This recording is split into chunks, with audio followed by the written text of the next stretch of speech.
GM fam, it is Friday, October 4th, the first day of the rest of our lives, and I hope for your sake it is the best day yet. We're here just a bit early today because we got an amazing and very special guest, the one, the only DeFi Advisoor, my intrepid co-host here at Leviathan News, and all-around DeFi advisor extraordinaire. Sir, how are you? I'm good, sir. I'm good. Thank you very much for the honor. Very excited. Yeah, I'm like super excited about this because we've been, of course, having a lot of like internal conversations lately about where we want to bring Leviathan News to. And you've been the cornerstone of it, especially the past few weeks with Sam off on assignment. You've been holding down the Thursday panel, which is like just getting some of the best people still around in DeFi. Just really amazing to see where that's been going. You just dropped a bunch of episodes of Send It. You have your own Telegram channel. Like, you are crushing it. Well, I don't know if I'd say that, but yeah, I'm just trying to follow your lead. When working with people such as yourself, and Sam, and Peter, and others, I think that it's always a good demonstration for me of just how much more diligent people can actually be and how productive they can be. So it's very good for me to be in such an environment. I feel like you're in the situation where you're always the host, right? You're always the one who is like hosting these shows and asking questions of guests. But you never get a chance to be in the hot seat yourself. So like, I'm curious, what has drawn you to this like crazy crypto space? We're like 3 years into a bear market, depending on how you define it. And yet there's a handful of us still around that still really seem to believe that this space is going somewhere. What's your like thesis for crypto? Why are you here?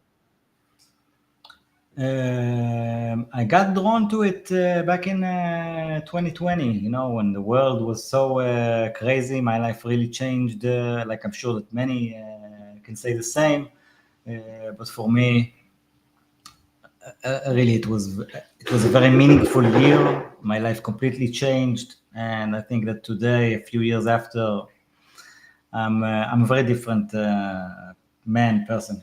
Like, so you know what's funny is you invoked the year 2020, and if you actually look at it, most people, and I was really surprised to learn this, most people have completely forgotten the year 2020. They have no memory of the year 2020. Seriously, it's really? this was one of the early experiments with artificial intelligence. Once artificial intelligence came along, they started asking AI to like surface like data from its conversations, and one researcher found that the majority of humans had no memory of it. They just completely memory hold the whole incident, which makes sense because it was a traumatic time for a lot of people. And what do humans do when they are hit with trauma? Like a lot just suppress it. So there's a lot of people that literally have no working memory of the year 2020. So for those people, let's see if you could resurface some memories for them. What happened in year 2020 for you that got you into crypto?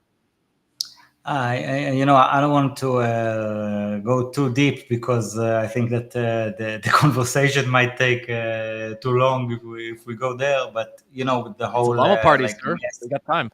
yeah, like with the whole mess of 2020, like my life completely changed. Like I used to do like to tutor students, like high schoolers and stuff like that, and teach them like private lessons of math and English mostly. Mostly math, some English, and some all kinds of other stuff. And once the whole lockdowns stuff and all that, and once people started being fearful about everything going on, with all the media and stuff and whatever and all the noise, I all of a sudden found myself like completely without anything to do. Like I had zero active customers at that time because no one even wants to meet. And in the first few months, I was kind of scared to go out of the house myself. I was really. By the way, that's when I first opened Twitter in general. Like not even this Twitter of the Advisoor that came in 2022, but my original Twitter because I started like following. I didn't even know about crypto. I want to follow like politics and stuff like that. And pretty quickly, like 2 months into it, after March or something like that, I really started watching this YouTuber, a lot of them, because with all the free time and stuff like that. And I saw this YouTuber that had a channel called, he still has it, it's a big channel, Solving the Money Problem. Have you ever heard of him? Stephen Mark Ryan. I haven't, I'm afraid. You might have picked up on this, but I don't watch a lot of YouTube. I remember. Yeah, you're not really a viewer.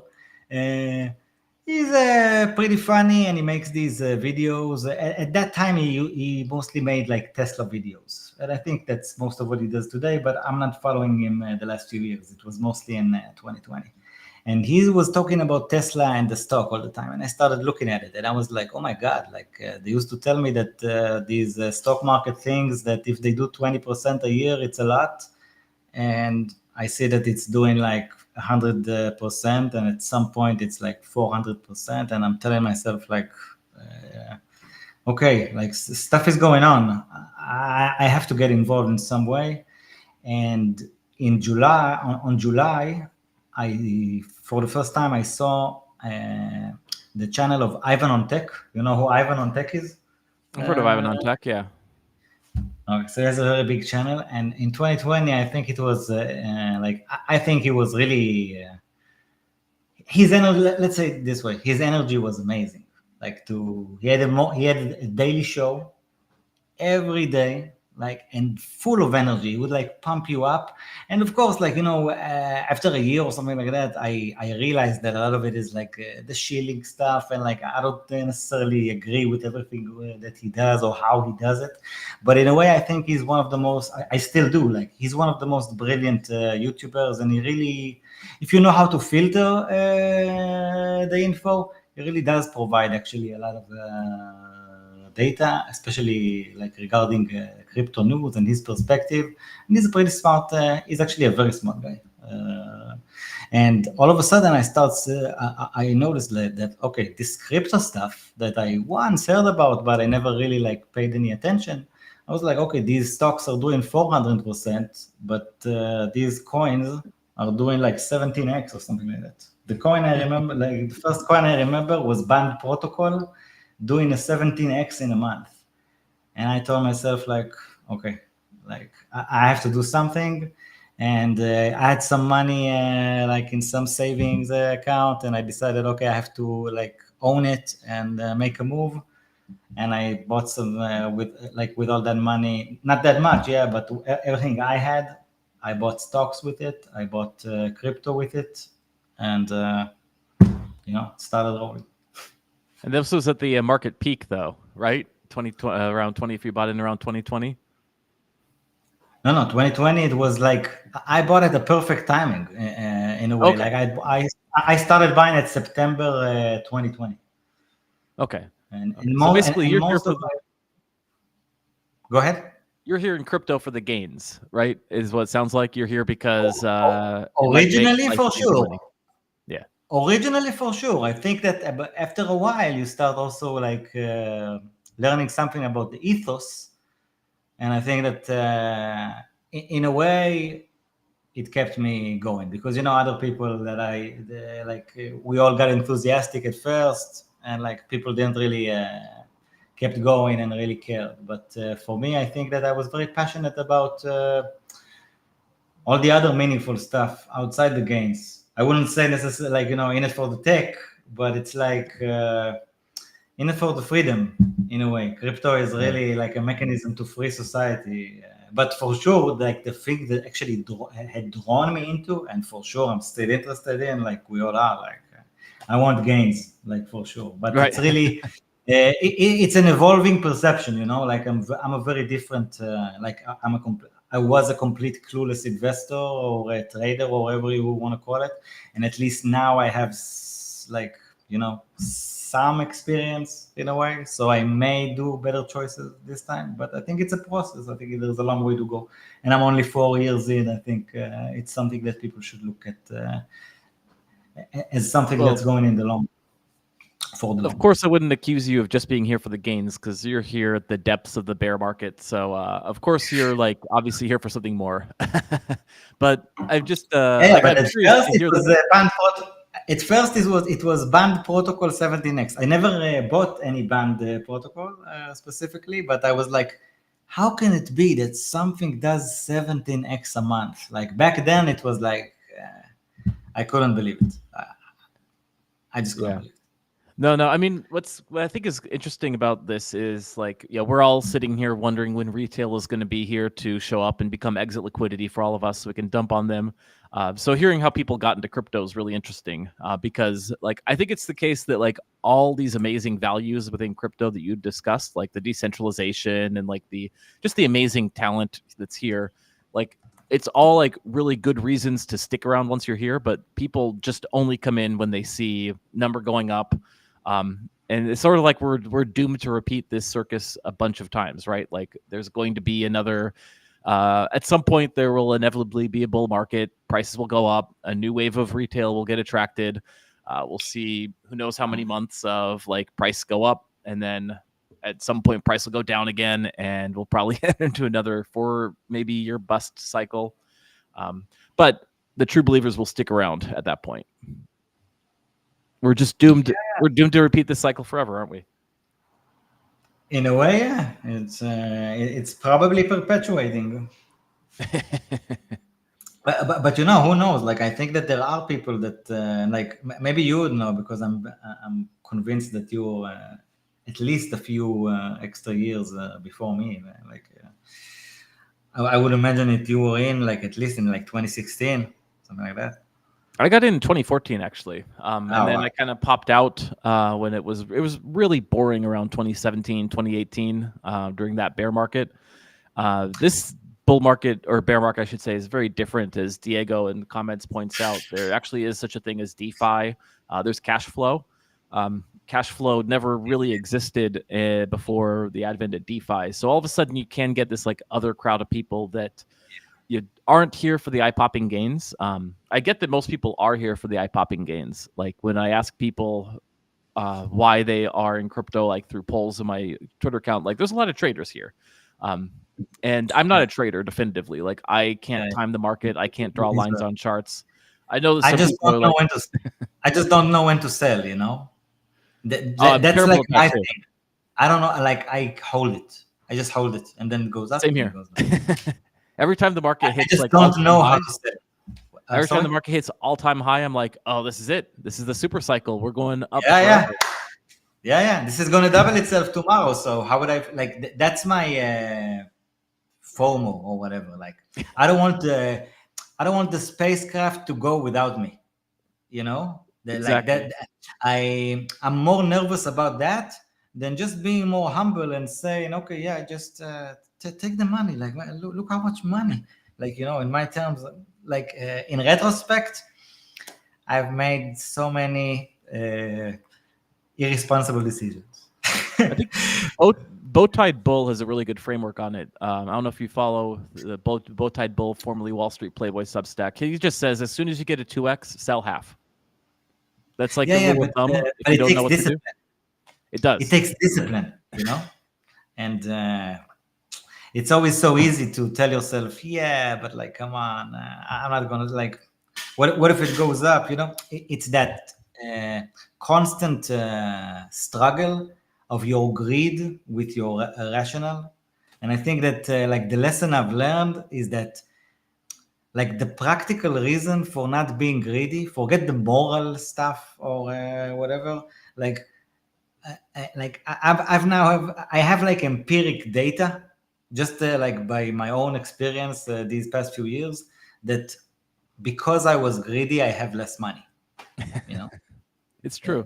But you know, don't worry too much about holding, because I feel like the people who do get greedy and try and hop in and out of positions ultimately do worse.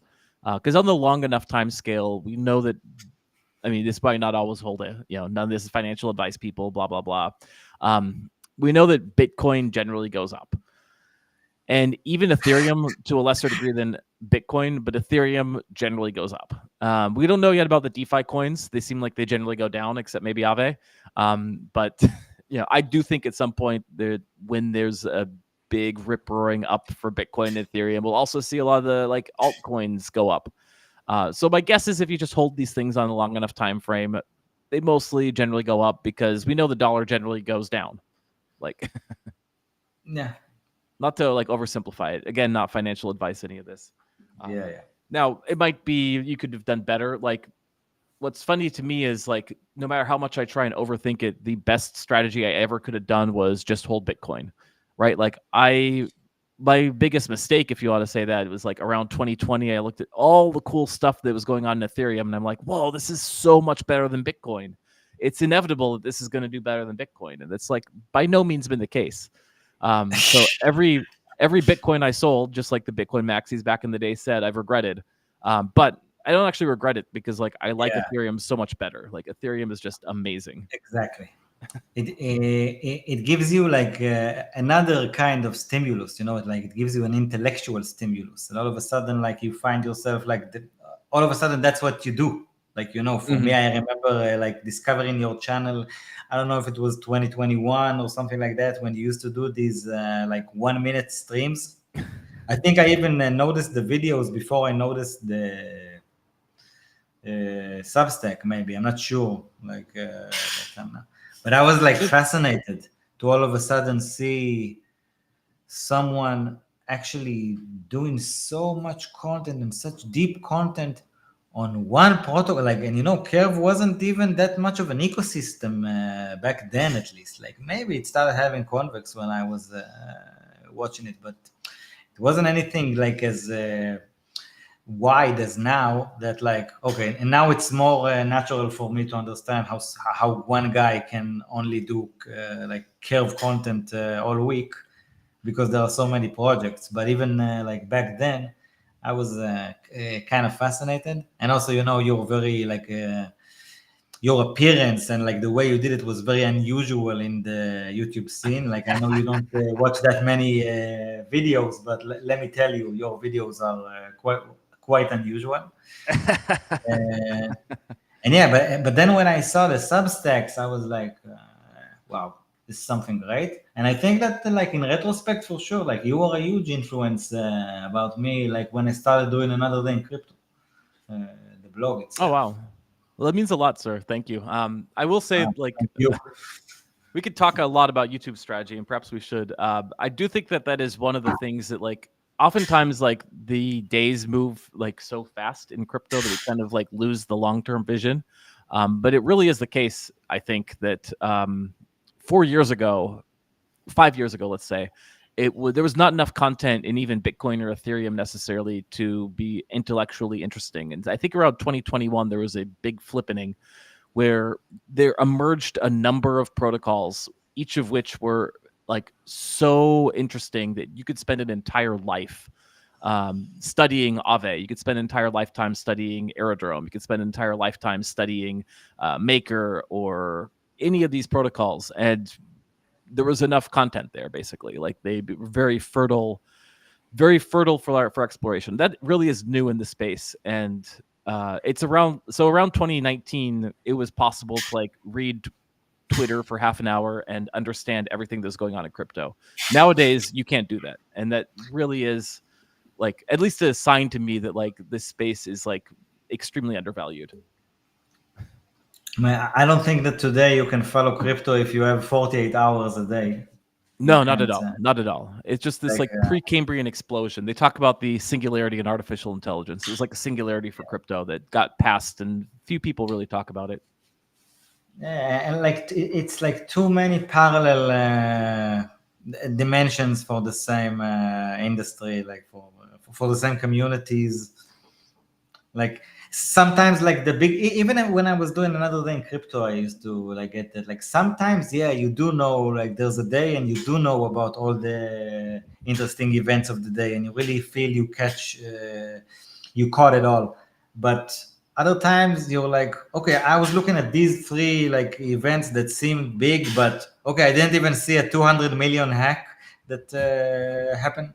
Like there's just so much going on when the market is buzzing. It's getting like harder too because like I don't follow Solana. I probably should because a lot of the people I who don't like follow it either. a lot of people that follow the tech, they legitimately say that Solana is like getting to be more interesting tech than Ethereum. Yeah. Which Well, you're yeah, much more tech savvy than I am. So if you have anything interesting to share about it, like I don't even have a Solana wallet. I've never used Solana. To be honest. no, I haven't either. Like I try and like deliberately restrict my attention because for you and I, like attention's our only like resource we have control over. Yeah. I told myself I'm just going to focus on Ethereum and specifically like Curve and the broader flywheel, and that means I miss out on a lot of things. Like I missed out on all the NFTs, I missed out on meme coins, I missed out on Solana, but I've also like it's been more rewarding for my sake at least, because I get to follow like all these cool protocols. Yeah. I think that again, like there's a different. Like I think the most like the thing that attracts people in a way the most to Ethereum and to the DeFi and to at least the niche that I think we're looking at the most, like personally and with Leviathan, I think it's just like it just feels and again it's a feeling, like I can't measure it and I haven't measured, like to me these just seem like the smartest people in the space. So I'm following what they're doing. Like I see other communities and we're talking. I'm not saying that they're not smart people, and for sure there are smarter people than me in every community out there. But like I'm following the Ethereum and DeFi community, and I'm watching like some of the stuff that they're talking about and sharing and building, and I'm like just like these are the innovators, like these are the creators of the new world. Like I'm just fascinated by it, So I'm just like Yeah, there's no just doubt drawn like to it. crypto gets the smartest people, but it also gets the dumbest people. There's a lot of really dumb people here. Yeah, And but often those who are considered dumb, like often they're the best investors in a way. sometimes, yeah. I mean, I will say that like I'm kind of share your belief. I want to like gravitate towards the super smart people, right? Like that's one of the things that I noticed about Curve at the beginning is like these people were like an IQ of magnitude way above me, and I just wanted to like stay near them and hope some of their brain cells wafted my direction. And same with Ethereum, right? Like can relate. the Bitcoin influencers, like they're fine and they caught on to like this kind of like cypherpunk internet money before anyone else did. So like good on them. But then Yeah. I compared that with like the Ethereum people, and I was like, oh, the smart people moved to Ethereum. I better move to Ethereum. And it's every time I move towards where the smart people are, it's been a bad investment choice, but it's been intellectually stimulating. Yeah, I can relate really. Like, for example, when I see like keynotes and stuff like that, I don't know. I like in 2020, for example, and like at least the first half of 2021, I could have watched it. You know what I mean? And I could have gotten excited because like you're still like walking through these concepts of Bitcoin is digital gold and all these narratives, like they really talk to you at first because like they're new to you. But after a while, like today I'm watching like like a Bitcoin conference. 90-something% of what's going on, they're like, I don't want to watch it. Listen, Like I have other stuff. Like there are so many things. Like there is so many interesting projects out there. Like just on DeFi, for example, on mainnet, even just on Arbitrum. There's so much interesting stuff going on. Like you could give me 2 years, and I won't be able to wrap my head like around what exists there now. Right. Let alone what will actually change throughout the time, because crypto is also something that really teaches you a different pace. I even remember like that's one of the things I really liked about watching Ivan back then. Like he used to talk so quickly. He's younger and that, and he's like all fired up about stuff. And also like every third word was a term that I couldn't understand, but something about that energy and like enthusiasm and passion, like it draws you in, and there are like many variations of it in the community. Like I think that some of the most passionate people I've seen are just like these PFPs that I see writing all day in on Twitter. Yeah. So let's imagine forward to the next bull cycle, because I think at some point there will be a bull cycle. Not financial advice, people, blah blah blah. I think at some point there will be, like, let's say Bitcoin smashes up past 100K, maybe it's soaring past 200K, and all of a sudden, like, so by the way, like, as some multi-cycler here, like, the absolute sell signal as soon as my mom asks me about buying Bitcoin or Ethereum. As soon as she buys that, I will tell everyone and just sell, because she has perfectly timed the past two tops of the market. That's where you make the big money. Well, so like her only source of, she's not paying attention to Leviathan news as far as I know, right? Like she's not. Let's hope. She is focused on MSNBC is where she gets her news. So there's something about once the news about Bitcoin and Ethereum filters through to that world. Like something about that is just a sign that like it is like reached a certain like level of consumer that like the bottom is about to fall out. And also think about it, like when corporate media decides to, like, they know about it all the time in a way, if they want to, but when they decide to report about it, just like they do with everything else, I think because they're so biased, like. They're always serving like someone's interest, because of like the way media is structured. So when they actually start talking to you about crypto, it's probably when someone decided that, like running a final tell the public now, retail, right? You know what I mean? That's they're running a final pump and dump on retail, right? In a way, yeah. I used to, like, when I was like child or whatever, or even younger, like a decade ago, something like that, I didn't realize like how biased media is.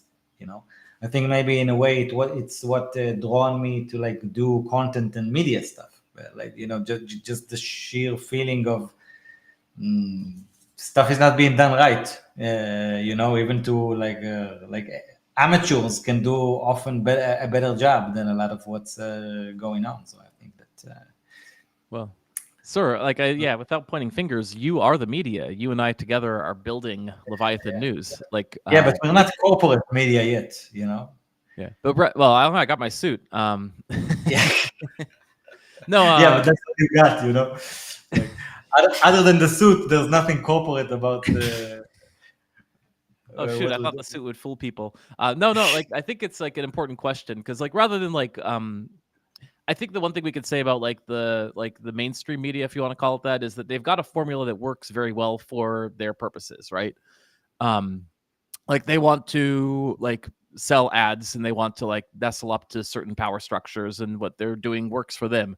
We're trying to build Leviathan News. I think all we can focus on is like how can, as we put this organization together, like first of all, like articulate the values that are important to like what we want to build that is consciously different from this, and how can we make sure that as we scale we hold to these values. I think that's the question that we have control over and the question that we can focus on. So I'm curious to hear your thoughts on that. Like this is one of the reasons I really wanted to have you on a Llama party here, is like we're at this great stage of scaling Leviathan. We've got so much traction thanks to all of you, the 400 some viewers we got tuning in at 5 a.m. on a Pacific time. So shout out to all of you. Take a moment, by the way, to retweet this or whatever they call it, share it. Looks like we might have actually lost DeFi Advisor for a second. So this is a great time to plug Leviathan. Go ahead and like, copy paste this, give some replies. Let's get this to 5,000. 5,000 honestly would be rookie numbers. Let's get it to 50,000. Let's get it to 500,000. Let's make this the best live stream we've ever done. DeFi Advisor, sir, you took a moment to catch your breath and collect your thoughts. What are your thoughts here now? I don't know. Maybe the stream got cut or something like that. I think actually talking. Where'd you go? I was actually talking, but okay. Go ahead and repeat it then. Yeah, I got cut. I'm saying that, it is when we started doing Leviathan news, I think that, okay, there was like this general vision and idea, but like, I think that mostly there was like a lot of enthusiasm of all of a sudden trying to do something new and different and together. And I think that that really like drawn us to just uh, started moving and flowing. And I think we didn't really know what we're doing, but we had a good rhythm. And I think that once we had good rhythm, uh, we had consistency. And I think that probably one of the, like, of course, the TG channel, was like the main pillar ever since the start. And I think that,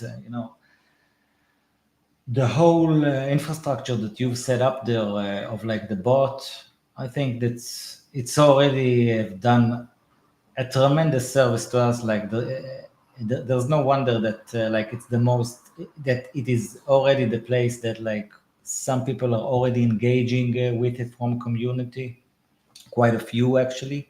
And like there's actually like a process, an automated process that just opens up like this feeling of a freedom to actually deliver information that I think that like that was a very strong key that we had, like a very strong point. But I think that one of the things that really made us known in the in the very niche DeFi community that we act is that we started doing the streams every day. And I don't know if you remember it, but like I'm sure you do. But at some point we had days that we had like 2 or 3 streams a day, sometimes. And when you put out like 5 or 8 videos a week, like it just becomes a regular thing for the viewer. Like they know you're out there. And I think that many of us, what we're actually looking for is like a feeling of connectedness. You want to, people want to belong to something, and they want this like something that's there every day. And I think that actually the daily show, I think it really was a crucial like ingredient in what we did.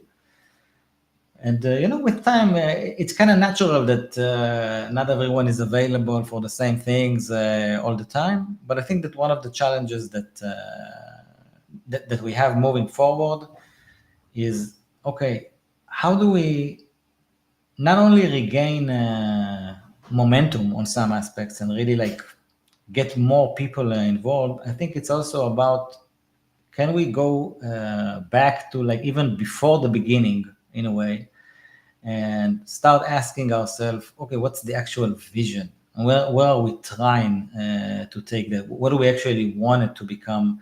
And what are our best alternatives to go forward? And I actually, like, as time goes by, I'm actually understanding that it's not going to be a simple process, because even if it's like 3, 4, 5 people to actually agree on something, and to all be committed to it, it's challenging.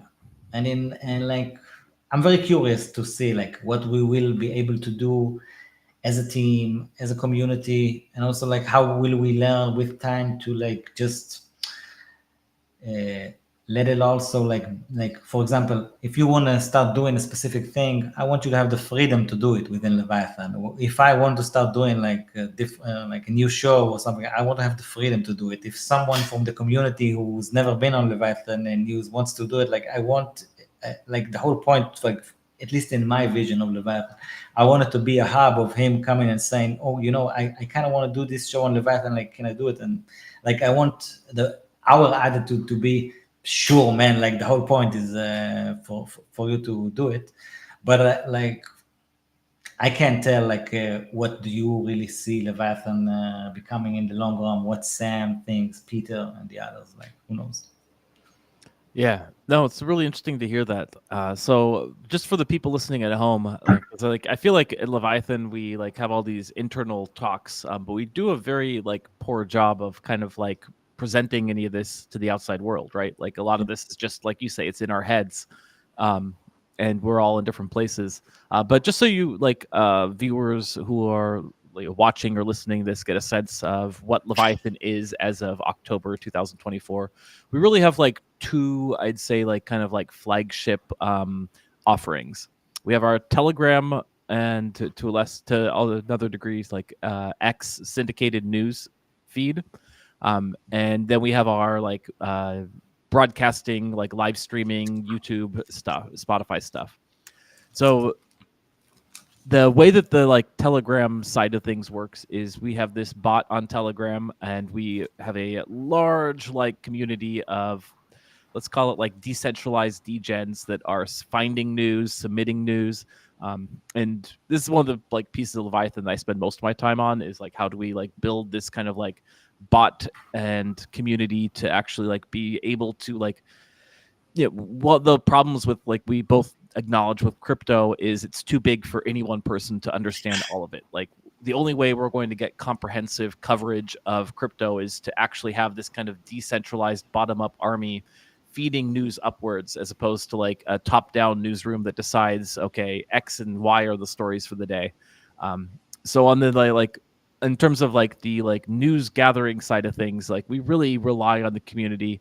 We have the Squid token, which we use to help incentivize like behavior within the community, to decentralize the QA process, the submission, and quality control of headlines. And then the other side, which I'd say you and Sam, everyone of course works on everything, but you guys focus very heavily on like building out the YouTube and the broadcasting wing of things. And we've had a bunch of like major wins. And like you said, at the beginning we came out all guns blazing, like daily live streams. Yeah. It was such a vibe. Very tough, very tough. Like it was Wild West. I know some people could just like hop on a live stream. Like I think you have this ability to just be like, okay, camera on, let's go. But for me it's easy because I know that I don't know what I'm talking about either way. So, like, I don't have that talent, sir. Press the like button. If I have a live stream, I need like a day or two to panic about it. Because you're a pro, man. You're a pro. Well, I got to get my suit to the cleaner. I got to bring my suit to the cleaner. I got to get the stains clean. So it's like a whole process, right? That's why you're the goat Llama, man. Well, you and Sam like are just like really good at it, and I think like as time has gone on, like the number has like decreased. Perhaps like instead of like 5 days a week, it's closer to like 3 days a week. It'll probably get back up to 5 as we get more shows on board. But I'd say that the quality has like gotten like notably very good as this kind of outside observer. Like the Thursday panels that you're putting together, like they're starting to become a vibe, in my opinion. Like you're starting to get like all the like top builders in DeFi who are like coming to you instead of you having to push out to them. They're like, hey, can we run the Thursday panel? We want to talk about like this topic or something. Whereas at the beginning, you had to like very aggressively beg people to be on it. Am I right about that? Like, tell me a bit about like behind the scenes. What it depends. Like some weeks, I'd say that what you just described, it can happen, but not always, because people are really busy. The panelists, they're just people from the community who like either I don't know, power users, DeFi natives, builders, whatever, and often people are just busy. But so it's not a very, and also like the more guests you have, the more complicated it is to coordinate naturally, because people have, and also sometimes it's people from different time zones and all that kind of stuff. But hopefully, like on most Thursdays, the last few months, ever since we started it, some kind of panel is going. And shout out to all the great panelists, of course, Millie and Applies, who were the first ones, Colin, Pope, Dio, Bunny that came a few times, Noah Seidman. We even had Austin at some point. It was great. But we had a panel, like a different kind of panel a few weeks ago, like with builders, with Token Bryce and Wagmi Alexander and Dio and Joey from Dyad. And I actually think that this kind of a builders panel, it's a bit different, but it's also a very interesting niche, and it's not something that common. Like I don't see many videos like assembling a few builders and then discussing a specific topic, or just, and also these are like such intelligent people that you just throw something in the air and they just start playing with it, and like half an hour later you just say something else, and the conversation keeps going, because these are like really articulate and like people who actually like think a lot about all that kind of stuff that we're talking about. And yeah, there are all kinds of like to that point, the Thursday show, it is shaping up, but I do think that at least on my side of things on Leviathan, I should do like my main show should actually be like my regular show a week should not even depend on whether the panel is happening this week or not. I should have like these shows when I just bring a team, like I had Landwalker from Landex a few weeks ago, and Nick from Derive, like, you know, just bringing a project, talking to them. I think that's a specific kind of interviews that I really like doing. I think they're useful, like to introducing like projects to new users, especially if these are like not very famous protocols at that stage.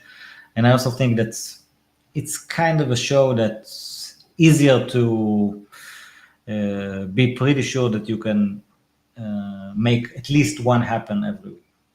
Mm-hmm. So why don't you give me a bit of an education here? So, like you mentioned that you found my channel because like way back when I had this like loose idea in the back of my head as someone who doesn't really watch a lot of like video content online.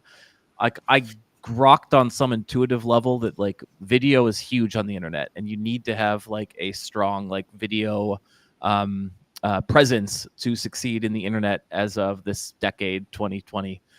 And I didn't like know how to do good content because like I just like I just got this at an intuitive level, but like what I was doing was basically like the public access of like crypto content, like for all the Zoomers out there, public access TV channels back in the day when there was no internet. Like there was just like these like channels where anyone could grab a camera and submit content, and you got like the worst stuff on TV, and it was like unintentionally hilariously bad production quality.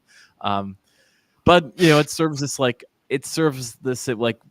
like kind of same thing as YouTube, where anyone can grab a microphone and start broadcasting, and some of it's really bad, and some good stuff bubbles up. But you like actually like you do consume like a lot of video content, so you have a sense, like you actually have a Telegram channel that curates and bubbles up the best crypto like video content. Shout out, plug your channel, like get people on it.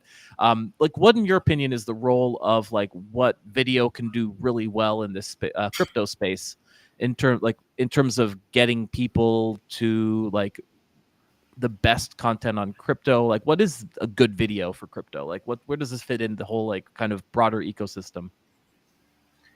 I think there's many different types of great videos, first of all. And by the way, thanks for the shout out for the TG channel. It's actually like on my Substack, where I originally did another day in crypto as like telling the crypto story whenever I could. Ever since I couldn't like paste the tweets anymore, I just stopped doing it because it wasn't in the same flow. It didn't look the same, and it wasn't like I didn't feel that I can deliver the same products just because of the technical stuff. And I didn't really touch it that much. We were also working on Leviathan back then, and I was like, okay, well, a few months ago, almost half a year ago, I realized that okay, I have to like bring it back to live at some point, but in a way that I can actually do it. And I just started curating videos there. And like a month or two ago, I told myself I should actually like curate the videos first on like a TG channel where people can get them earlier if they want. So thank you for the shout out for the channel. The channel is Da Real Another Day in Crypto. I will link it, or just message me for it. I will try to get the exact wording. Just a second. I'm gonna use the Llama party to promote it. It's t.me DA, real another day in crypto. And I just curate the videos that I find and like. I'm sure that I can find a lot more, and actually should try and automate some of that stuff. Going to be a lot more useful. But it also then helps me, like if I want to do my editions on Substack like once or twice a week, it's then easier for me even to do the Substack edition because I have the videos already waiting there. So it's kind of fun, and especially with what we've been doing on Telegram. Before I get into talking to the videos, to actually address your question, it actually taught me that you know what, TG channels are a very good resource. So I told myself, actually I should have started one probably long ago, and better now than never. Started doing it, and right now already at 123 subscribers, and it's kind of cool. Like I remember when it was 18 subscribers for a while, a few months ago, and I just kept sharing the videos, and every once in a while you get a few more subscribers, and it's kind of fun. Honestly, it's kind of fun.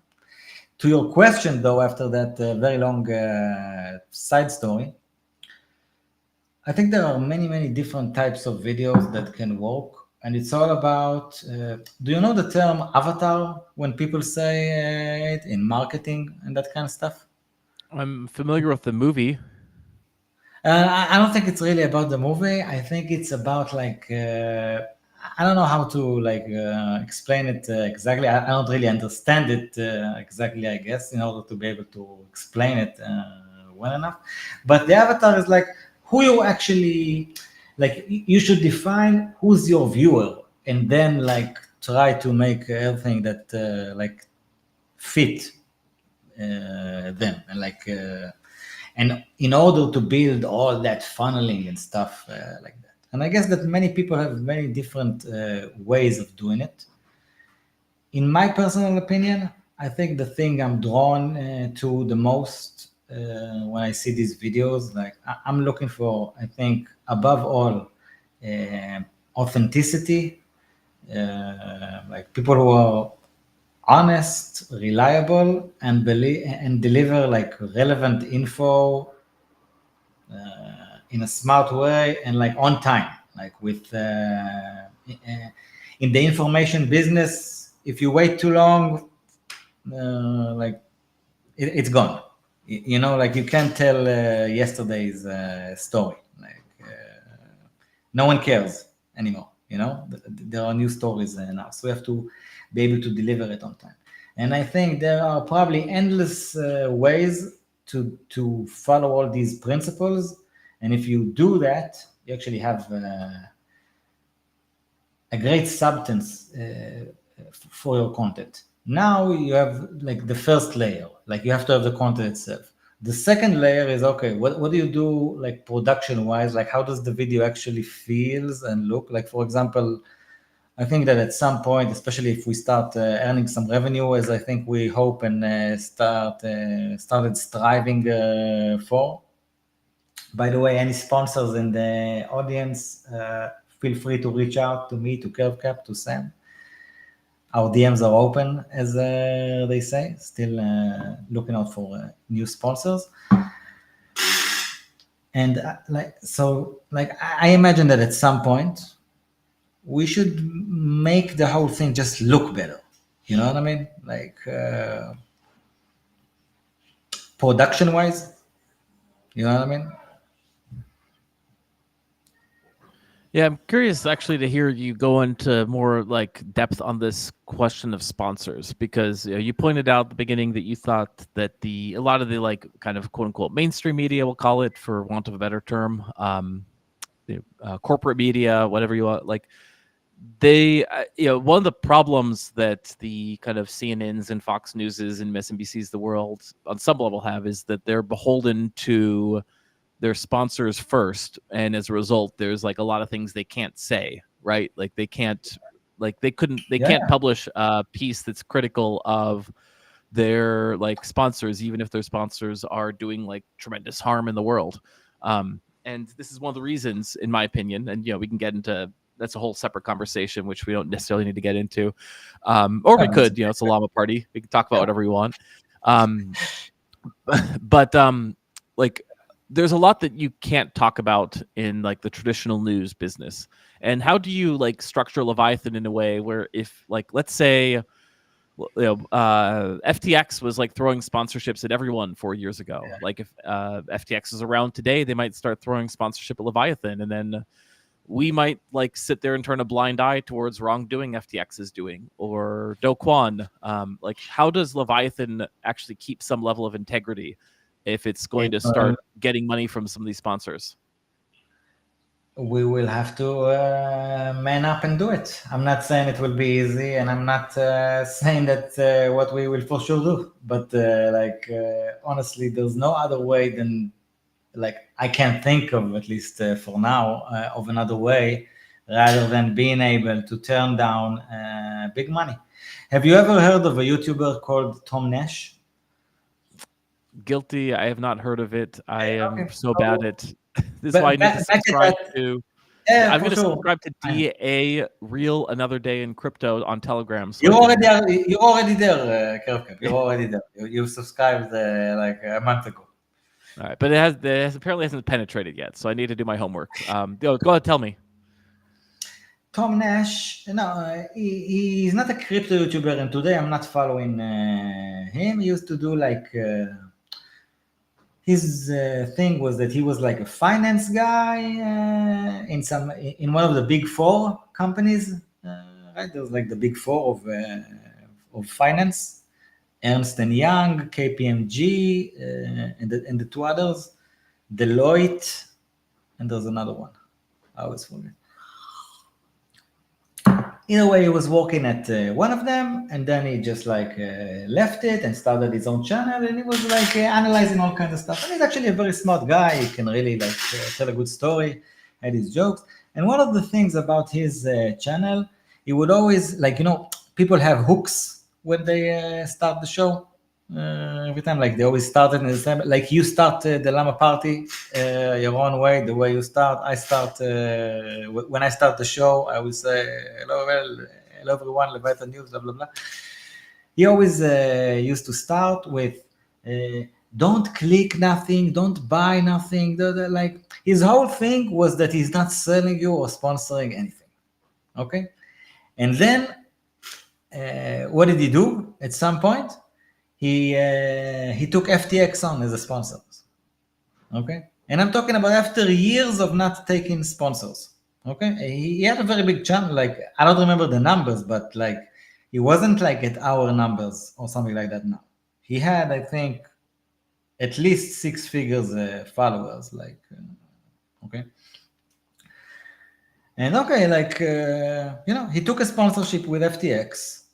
And like 2 months after that, FTX crashed. Now, okay, like many people fell with the FTX, and like I'm not claiming that if I were at that situation, I can't tell what I would have done. Like it's easy to say no, it would never have happened, and like no way I would have done it. But like when you're actually offered like a big amount of money, until the moment comes, you don't know how you're going to act.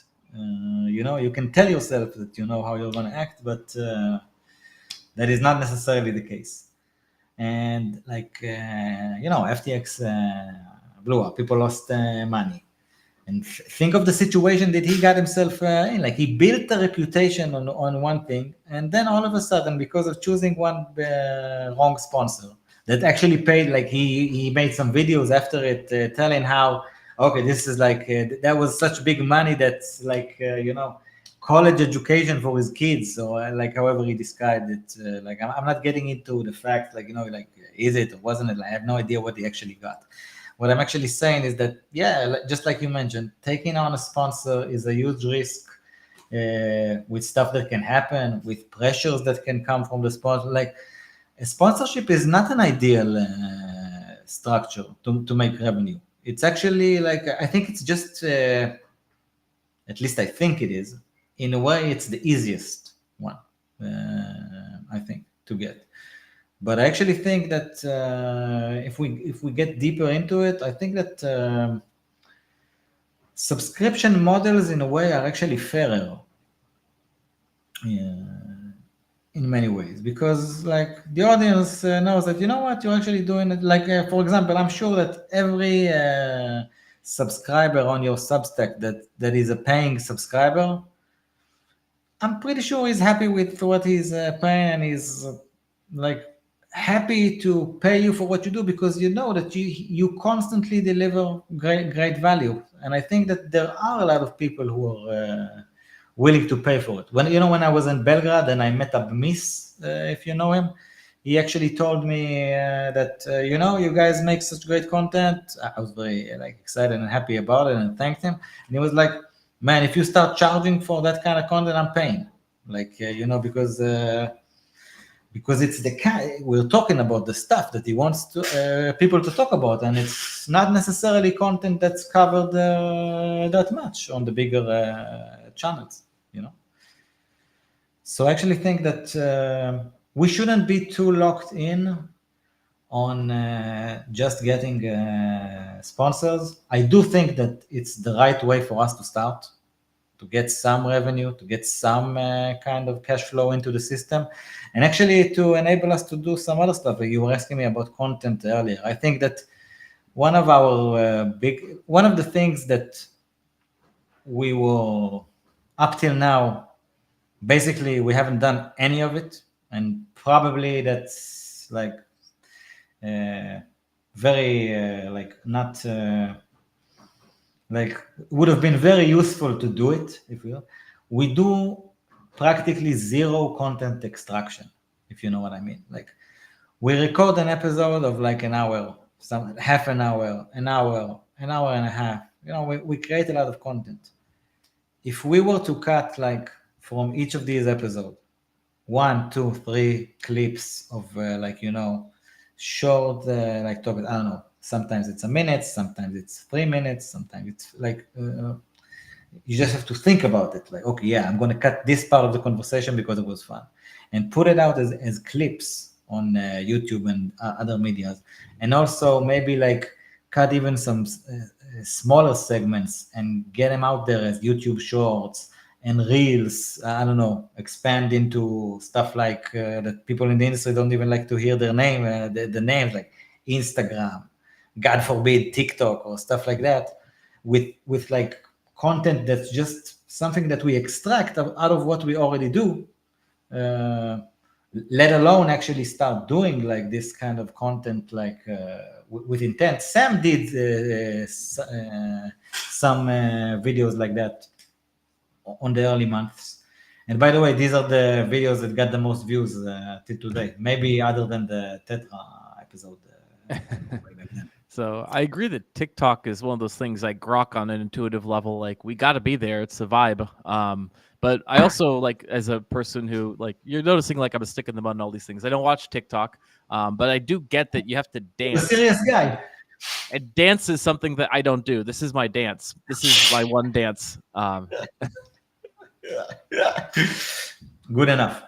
But just want to give a quick shout out to Rizwan71198. I will pay for Leviathan, as would we all, sir. That is thank you very much for your support right there. We got to hook it up so that like we can get some subscribers, because I agree with you that if we can go with the subscriber model for a fair amount of our revenue, that could be a model that gives us some independence as we go forward. And in particular, like I'm talking about like building out I'm also focused on how to build out this like Telegram bot. And the Telegram bot, I think, can do well on both a subscriber and a sponsor model. I think they can kind of fit seamlessly both of those models into it. I still think that the sponsorship model is definitely the most powerful one. But I think that we could give ourselves some degree of independence if we explore both models.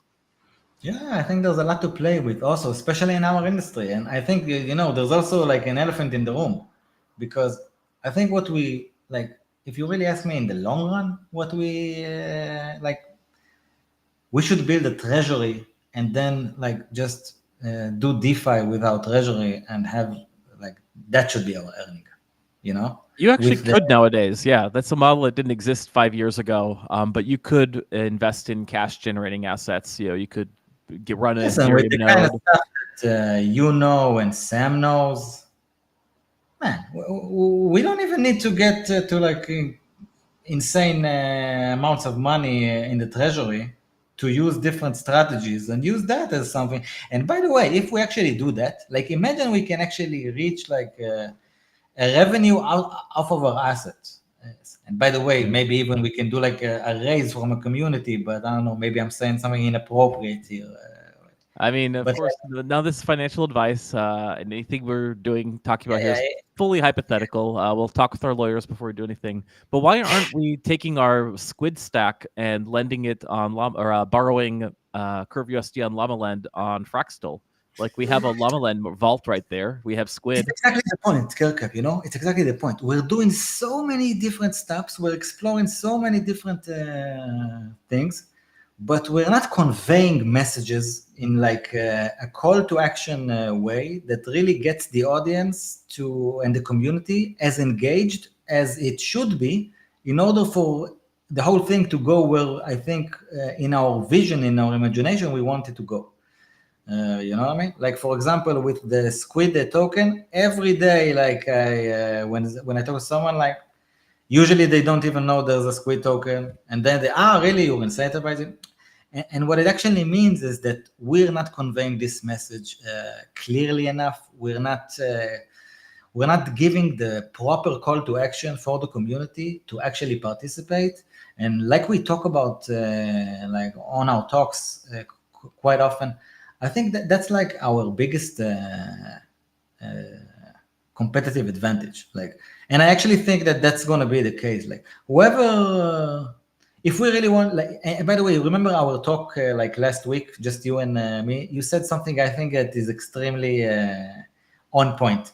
You said that if a specific team or an industry is doing like everyone is doing like a specific thing, in a way you kind of want to do something else because like why do the exact same thing that like what's going to happen if you do the exact same thing, like where is it going to go? You know what I mean? Like what's exciting about it, what's passionate about it? Like if we end up being like every other like media outlet or podcast, I don't know. I don't really think that's what kept us going. And I actually, it brings me to my point in my usual long way. I think whoever gets the community's energy and attention harnessed for their own media outlet, that's going to be the media outlet that wins. That's going to be the media outlet in any industry, by the way, that's really going to change like how a media of a specific industry or subject evolves. Because if we can actually, like, I don't know, for example, how many people are currently actively submitting headlines every month? You Ooh, let me maybe pull like up the give or charts on take, it. remember that? But it's, like compared to the size of we've got 600 people watching right now. Shout out to all 600 of you. So thank you. But like, it's like a few dozen that are submitting headlines actively. Yeah, And I think that maybe like 30 people, which is impressive like it's impressive. I'm not trying to downplay it or anything, but imagine if we had 60, 100, you know, we will deliver every story first. Like once we reach a specific threshold of engaged community members who are delivering content and have the authority to like approve a headline, you know, once it reaches a specific point, how can anyone compete with us exactly? You know, how can you deliver news faster than an organization that is decentralized and has people online every second? No one will be able to do it. And I think that whoever does that, they will be the only one who actually change media. And by the way, I think that the infrastructure that you've laid out with the bot, that's actually something that no media outlet that I know of has. And we should like double down, triple down on that. And by the way, I'm also curious about another thing, Curvecap. What about Discord?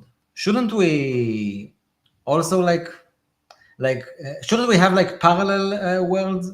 Like the ones who are more Telegram oriented, we're already kind of assembling them. But aren't we missing a huge opportunity with all the people who are mostly on Discord? And I'm sure that you can relate to it as well.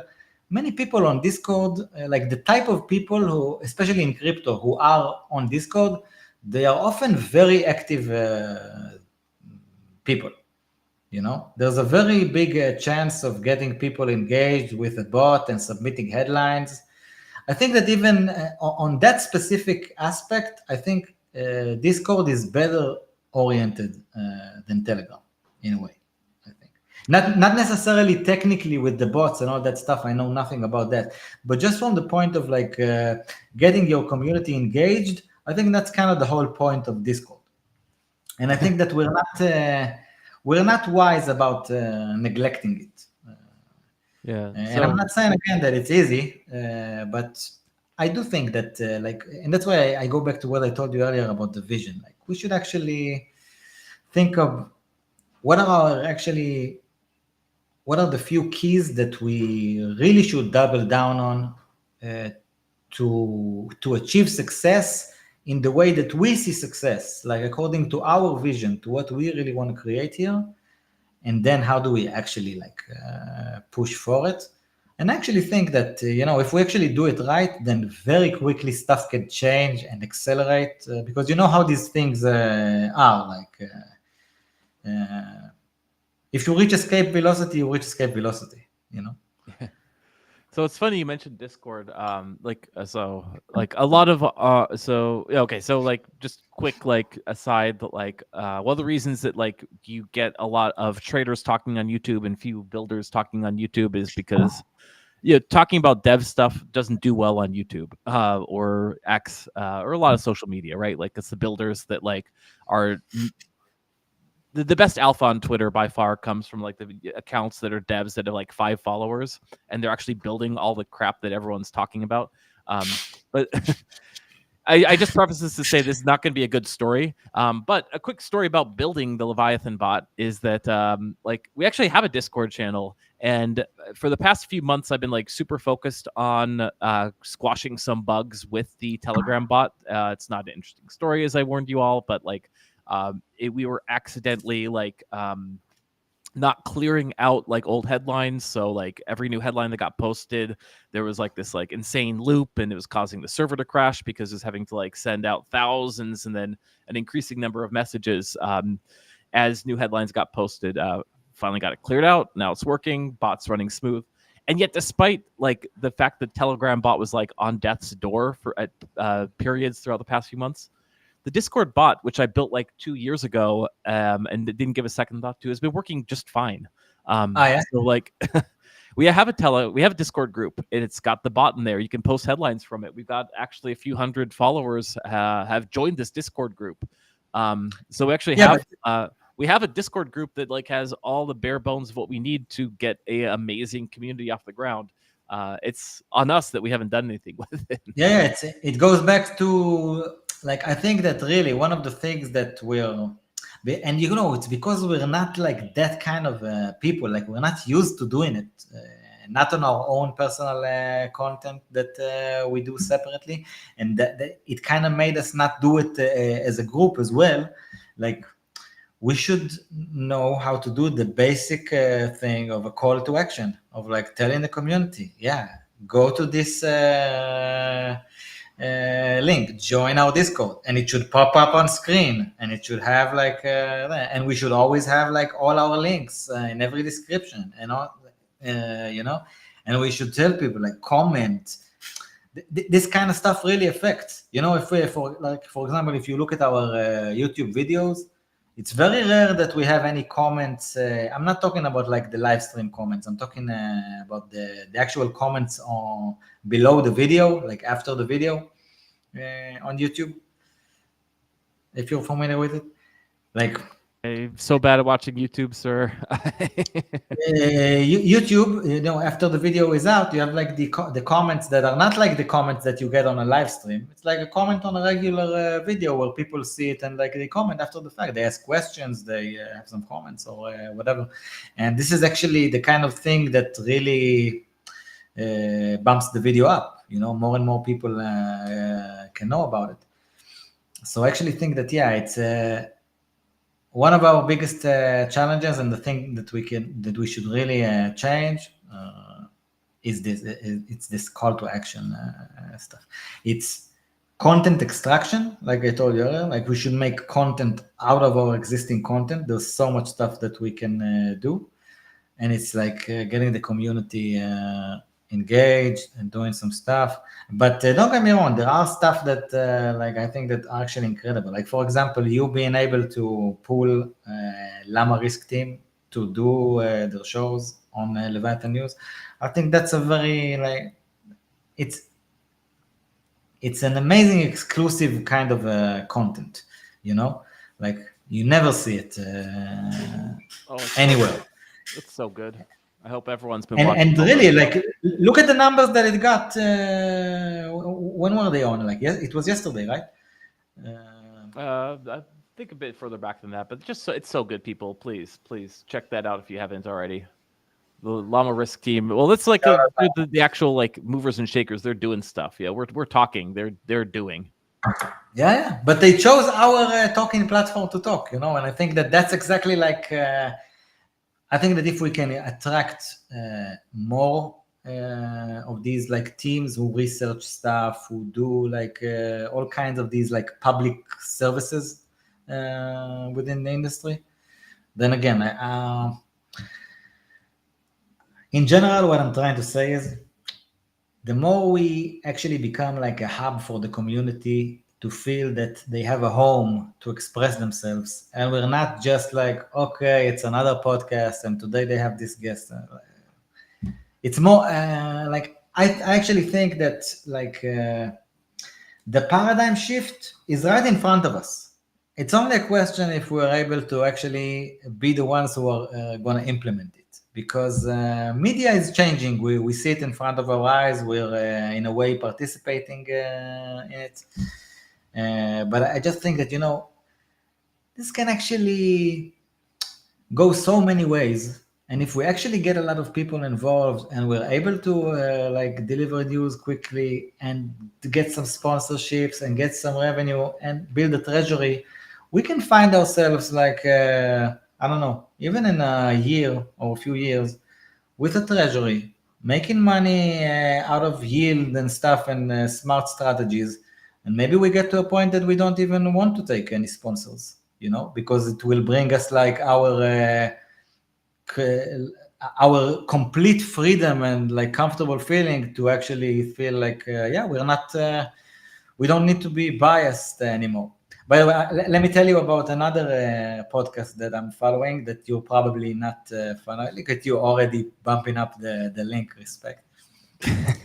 So you inspired me, sir.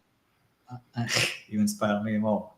I want to tell you about another podcast that I've been following, and personally, I think it's one of the best and the most successful podcasts out there. Have you ever heard of PBD, Patrick Bet-David? He has the PBD podcast. I follow him on.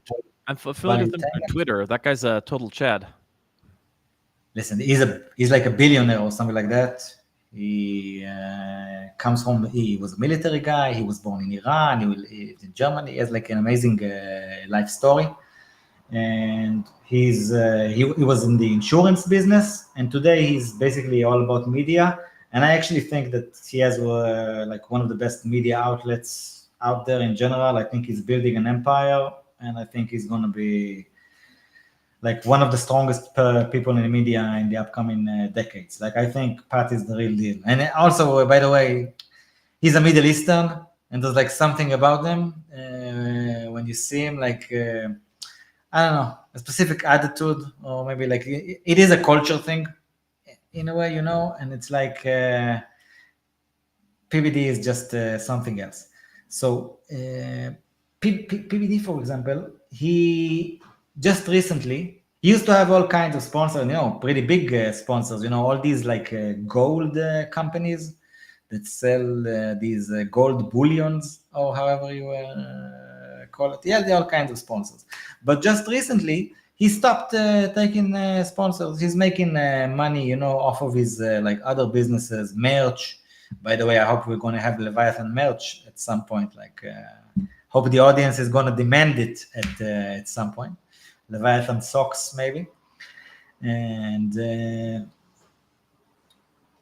PBD was talking about it just a few weeks ago about, you know what? Yeah, I don't have any sponsors right now. I have one of the biggest podcasts in the world, and I take zero money from anyone, and I'm going to say whatever I want to say. And it's like he used to have sponsors, but he's reached a level that all of a sudden he doesn't need it.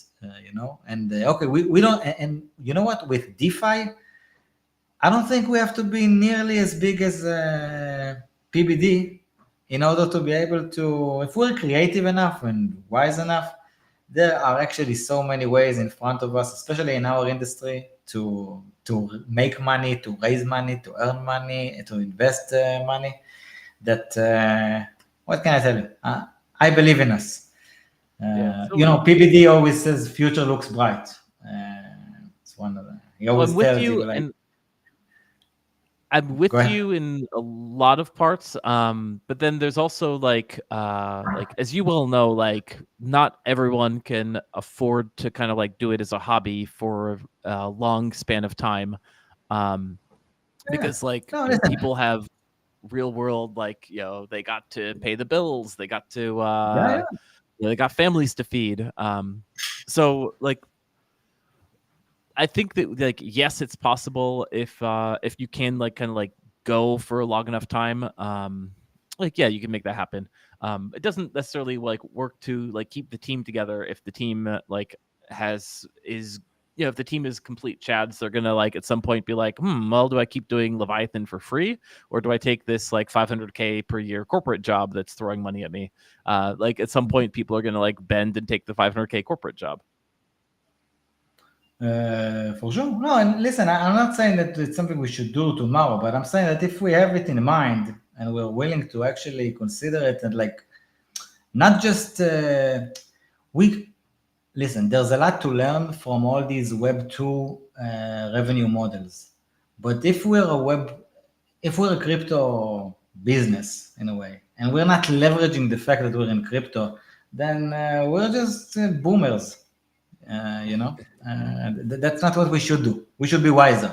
But I definitely agree about the fact, and I think that's basically what we're at least trying to do and working on these past few weeks. For the foreseeable future, I definitely think that sponsors is the number one option to look for. I just think that we should actually price it wisely and also choose our sponsors wisely. Like, I will be honest with you, I don't think that we should accept every offer. It's a very possible scenario that we will get offers that the wise thing to do will be not to take, at some point. But at least when it comes from our side, like when we're doing the first move, we should only approach projects that we're into, having on as sponsors. And I think that there are actually quite a lot, because I think there are actually a lot of great projects out there who are like honest builders who are actually trying to do something new and like create some kind of a financial infrastructure that serves people. I'm just saying that in the long run, we shouldn't look at the revenue model as a one-dimensional thing, or just use like traditional revenue models. If we don't play the DeFi card, who will? Yeah, I mean, I do think that like we've already posted some big W's by being consciously different. Like we have the Squid token, we're doing some cool things with it. We got the bot, we're doing cool things with that. We're focused on this decentralized aspect, no one else is. And then like I think on the video side, we're gonna probably like get some cool stuff going. DeFi Advisor, sir. We've been at this for over an hour already. I know you're tired, so I don't want to like keep you for too long. The adrenaline of a Llama party, but I don't want to keep you on too long.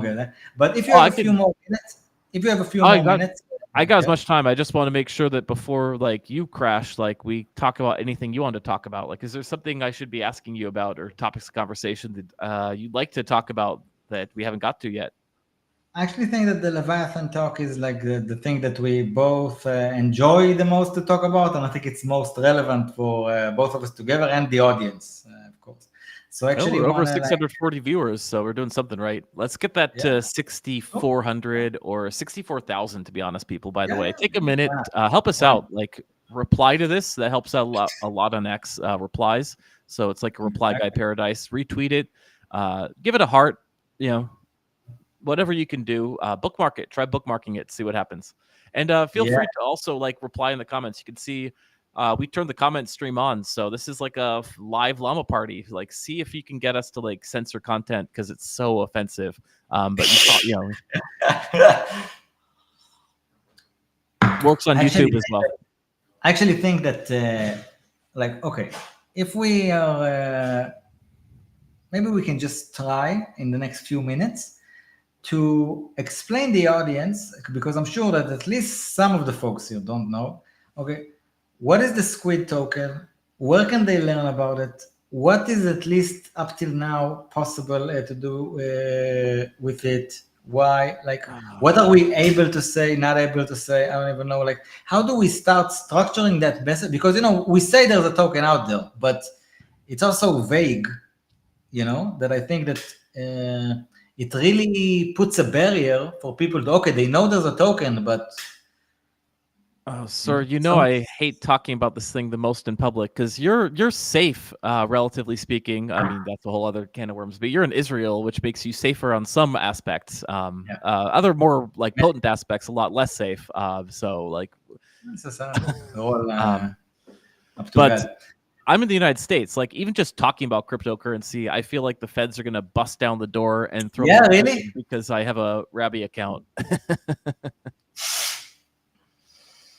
You know, like, but I don't know, man. Like, I'm not a lawyer. Like, and certainly don't take legal advice from me. But like, you know, and for sure. Listen, Kev, don't say anything that you don't want to say. Like, for sure. But I actually think that it puts like, if, and it's not even about us. If any project has any token or any instrument in which they communicate or interact with the community, like, it has to be explained. Like, and by the way, maybe if we even have some links out there that we can show the audience or share with them, so they can check it out themselves. But like, if it's just out there, it can't really.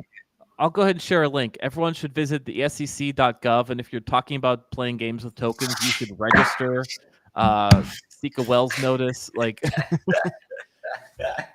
on, man! I'm in the United States. If I talk about this, I'm going to jail. Like, it's that easy. Like, okay, fair enough. I'm just kidding, sir. Around a little bit. Like,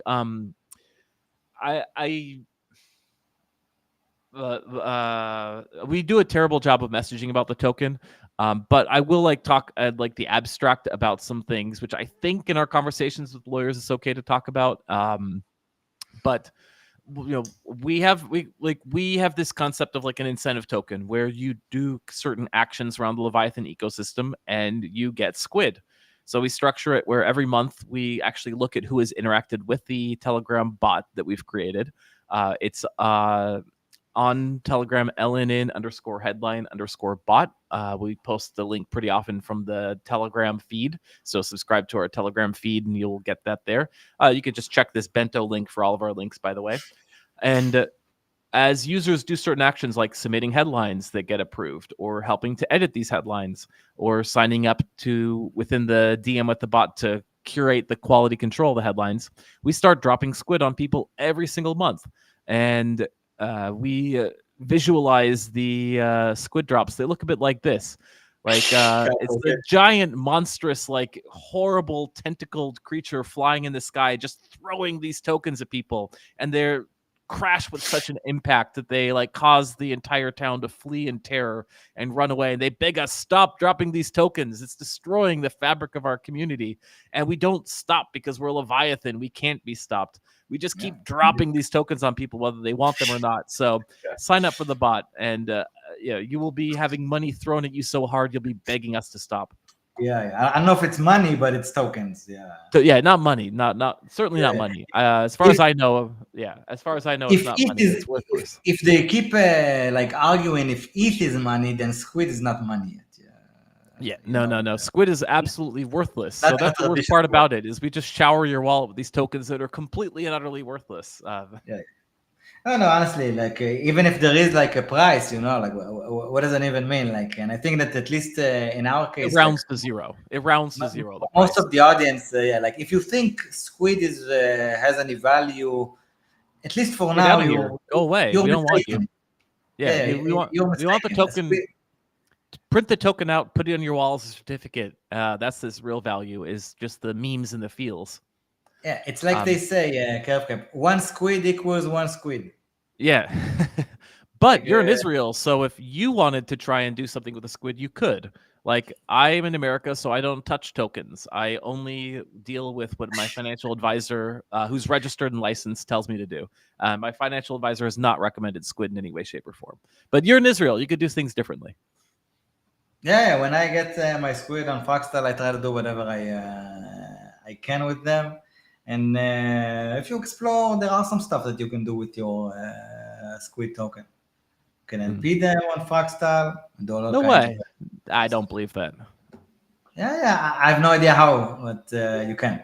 And again, I'm not recommending LPing it or anything else, and there is quite a financial risk in doing it, and who knows, possibly other risks wherever you are. But either way, Squid is fun to play around with. If you just want to like earn some squid and just get like imaginary tokens to play with on chain, and for example, engage on a chain like Fractal and earn some. I even think that once you do some activities on Fractal, you earn FXTL. I think it's called FXTL points. Yeah. Or something like that. It's one of the pretty cool things that Fractal built in at the base layer of their protocol, like because this was back when the points meta was huge, and maybe you can correct me if I'm wrong. It feels like the points meta has kind of fallen off a bit in recent times, but they built it in at the protocol layer of Fractal, which means every transaction you make on Fractal, which is super cheap to do, like it's less than a penny to do like complex DeFi transactions, and you automatically earn FXTL rewards points, which right now does nothing that I know of, but maybe at some point they will figure out something to do with it, like you can print it out and put it on your wall or something. Just like maybe they'll figure out what to do with squid. I doubt it. It's not possible. Top scientists have looked at that. It's just, it can't be done. Yeah, science fiction, man. It's science fiction. I do want to mention this. Like we talked about the fact that just like any other business, we wanna, or I don't know, outlet. We wanna like gather as much relevant info about our subscribers as we can have. And on the crypto business, especially on our side, I think the most important thing that you want to have regarding your customers, because unlike other industries, usually you don't care about their name or where they're from or whatever. You mostly want to know one thing, which is their ETH address, okay? EVM address. So maybe you can share a bit about, for anyone who's watching and want to participate and whatever, they want to subscribe to Leviathan and be connected to it in a way. How can people like submit their address so we have it actually in our circles, and maybe they will I don't know, wherever we take it, we can actually use it for all kinds of stuff. Like for example, I think it's I don't think it's any there's anything not cool with saying it. I think as an organization, if you can show EVM addresses that follow you, it's kind of big. Oh yeah. So if you actually look at it, like I know we don't talk a lot about Web 2 stuff because we're super Web 3 for natives and everything. But if you look at the history of like advertising in Web 2, so first of all, like Silicon Valley is the entire area, like it's just a whole region where everything is based off of advertising, right? Like there's a couple, like it's just, yeah, hub of innovation and all this. Not so much. It's just like there's a duopoly of a few big companies that make a lot of money off of selling your personal data um, for advertisers, and it's just how the city's structured, right? And it is what it is.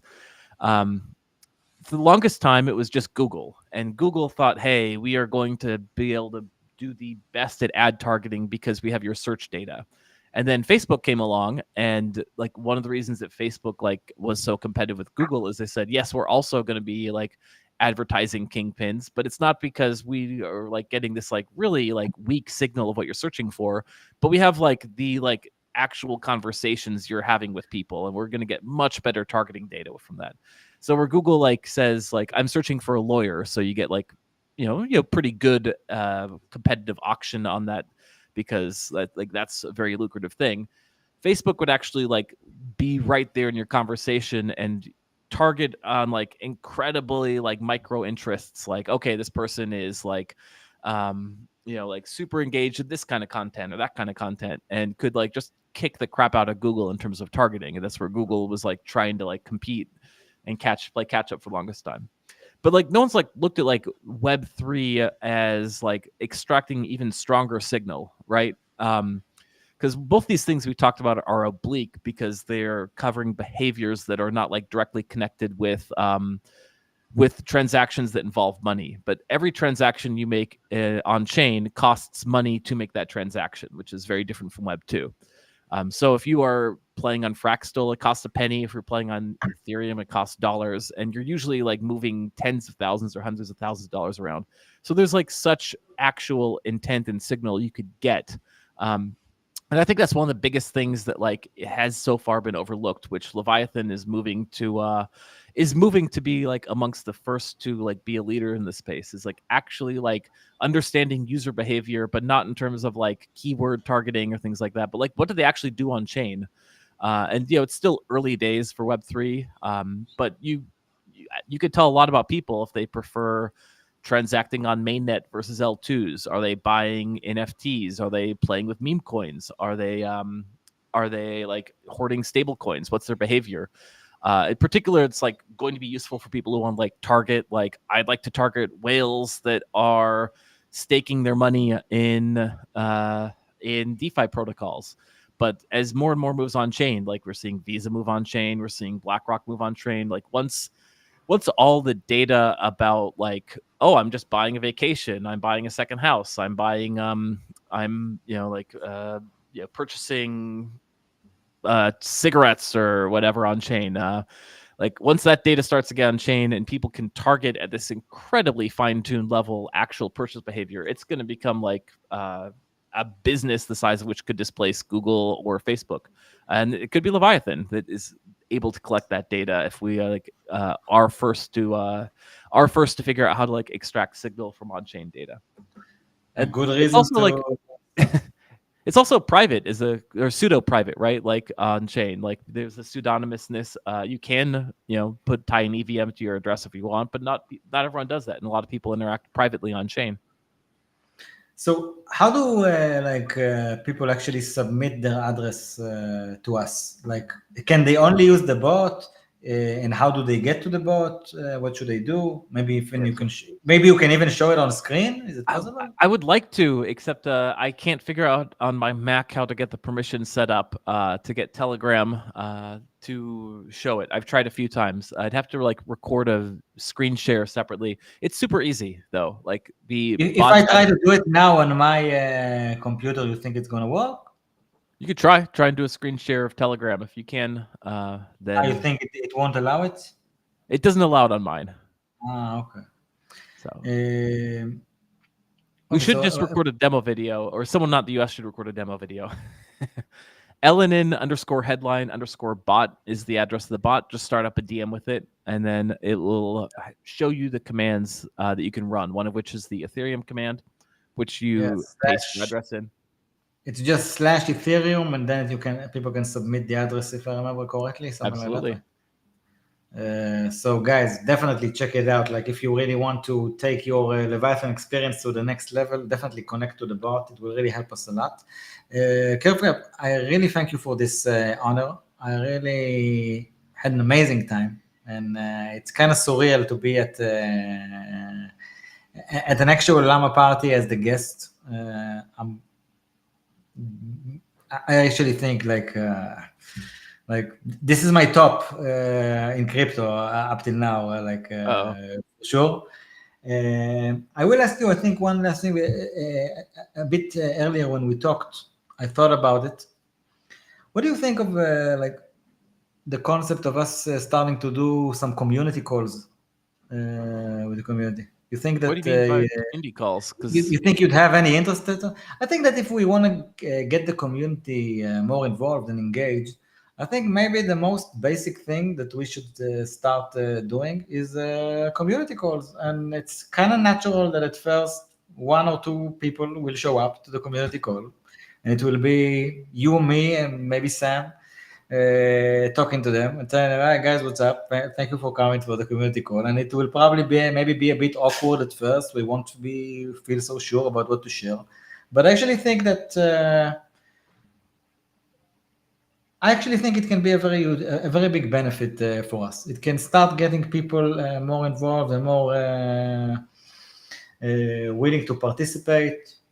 I see it and it can really liven up the Discord. I think if we do it there, and like I don't know, once a week, it can be an hour, it can be half an hour, it can be like if it's a specific week that we can't do it, then we just send a message and we don't do it.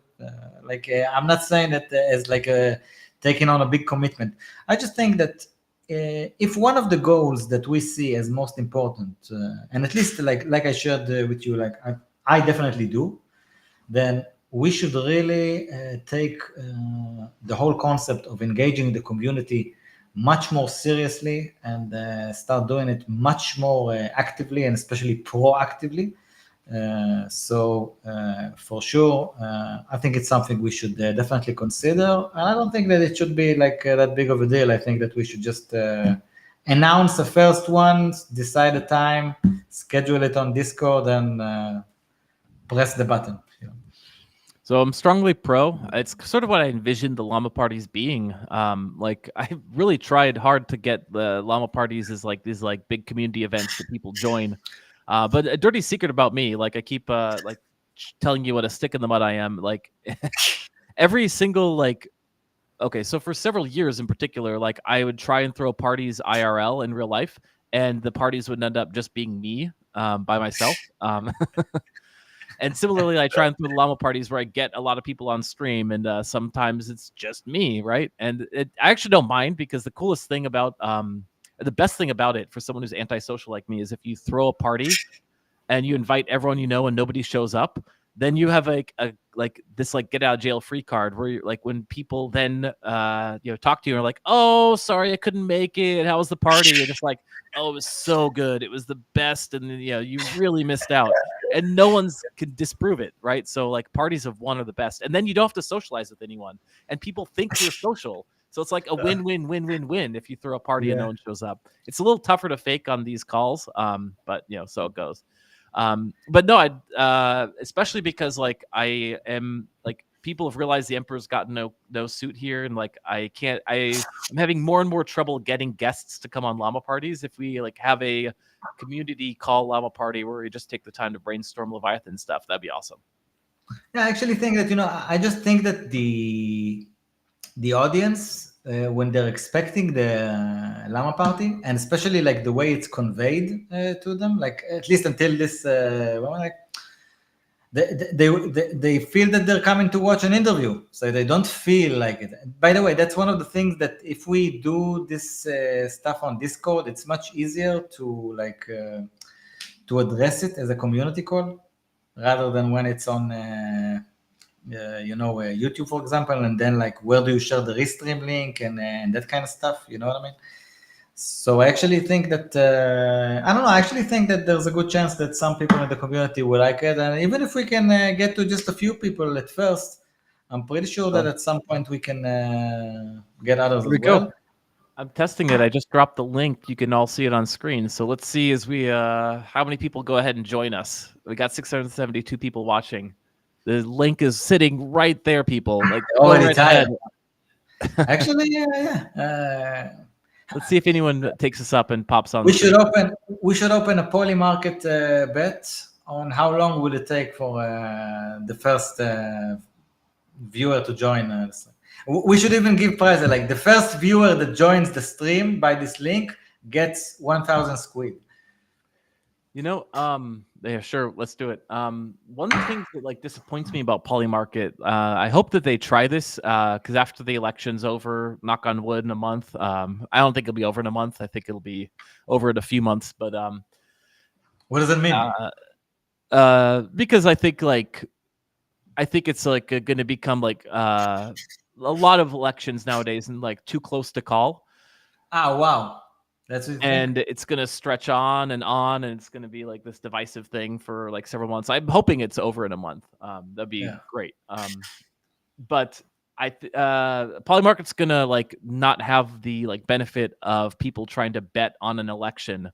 They're going to need like ways of making money, right? And so they'll probably like launch their token and blah, blah, blah. And we won't get access to it in America because we're protected. But I'm sure that they're researching this, and I hope they do launch it. If not, we should launch it Leviathan. Like, it should be possible just to spin up a market on anything. And the trouble's always the Oracle problem, but you can have like a reputational system built within it that allows people like spin up an Oracle and say like I will be the judge and I have a pretty good track record. So like basically like long and short, like anyone, like people always say like we should spin up a poly market, but you can't. It's like centralized, like they have to have admins that do it. But maybe we could actually like solve that and using the Squid token and the infrastructure we have, like where people can spin up a poly market on quote unquote anything and just make friendly bets on stream, like we're just doing right now. I don't know if I understood completely how you're going to be able to do it, but it's actually quite interesting. Yeah, so I mean, I don't know yet either. I'm sure the devil's in the details because a lot of people have tried prediction markets in the past and they've never gone anywhere because. But it's getting to be a hot topic, you know, like more and more people are building this kind of stuff. It is getting to be a hot topic, and I think it will.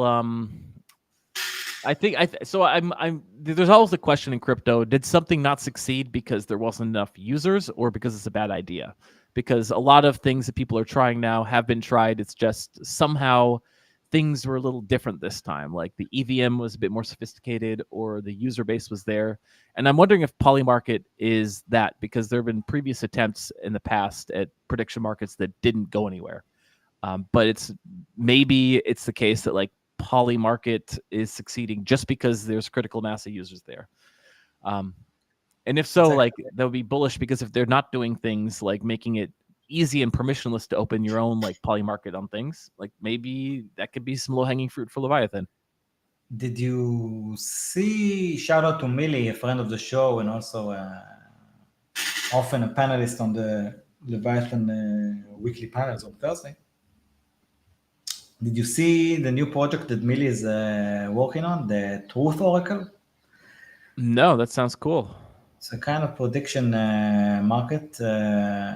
Everyone interested, you should look up his, go to his Millie's profile and scroll. He probably tweets a lot, but you will find his thread from, I think it was September 30th, that he posted a long thread about this new product he's building that's called the Truth Oracle, with a very complex system of specific groups of people who are acting as different types and levels of guardians within the system. It's kind of interesting. I don't want to try and describe it myself because I don't want to do I don't want to give any false detail or something like that, but I definitely think that people should check it out. And by the way, I have another friend who's building a similar, like not exactly, but he's building on the similar, on the same narrative in a way of this kind of a truth oracle. He calls it a bit differently. I don't want to use the term that he's using because I don't know if he wants me to use it already or not. But I actually think that he also has been thinking about a different design than the one Millie is using, and I'm actually very curious about his approach as well. I actually think he's one of the most brilliant guys that I know of in the industry, and looking forward to what he builds as well. And I actually think that we're going to see a lot of these prediction markets, and I also think that we're going to see like derivatives of these markets. Like, for example, I don't understand how there isn't like a big sports betting app, DApp in crypto by now. Like, I don't know, like if you know how many people just like this stuff to an extent. And I'm not talking just about like taking the sports bets on poly market, although I'm sure it's great. Like, I'm pretty sure that these markets will become competitive and innovative, and I think there's a lot to look forward to actually. Absolutely. Anything else you want to talk about while we got you here on stream? And by the way, if there was a poly market, I'd have won the bet because the link is right there and no one is joining. Yeah, next time. I'm telling you, it will be easier for the concept of a Discord community call will be easier for him. I will actually try to be responsible for at some point making the first one. I think it will actually be, it will help me to really decide to be a lot more active on our own Discord, to start hanging around there and start trying to get some people there. I think it's something that can be very useful for us. And man, I just want to thank you for this opportunity to be a guest on a Llama party. Honestly, I don't know of a bigger honor in our industry. So really appreciate it, and it really is an honor for me. I admire you a lot, and by the way, I think you're one of the most social people in the space that I know of, and you've really, and I really can't say that about many people, not to that degree. You've really proven to be a friend, and I'm honored to be here with you on this Llama party and in general. And I think that the biggest honor of all, in a way, was, I don't know, almost 2 years ago when you approached me about Leviathan News, that you want to start it, and told me about the concept. And just like I told you then, I even remember where I was when we had that conversation. Man, just let me know. Just tell me what you want us to do together. Like, if you want me to work with you, I'm coming. So I really appreciate the honor, and excited about what we're building. I hope we make the right one. I hope we're brave enough and creative enough to do the right moves. And thanks everyone for tuning in. Really, follow us wherever. Get your EVM addresses into our bot. Start submitting some headlines. Earn some squid. It's imaginary. It's worth nothing, but you can play with it on Fractal and get it if you just submit some headlines. Thank you, sir. You're doing too much kindness. This has been another successful Llama party. We'll catch you squids on the next tide. Amen. Shabbat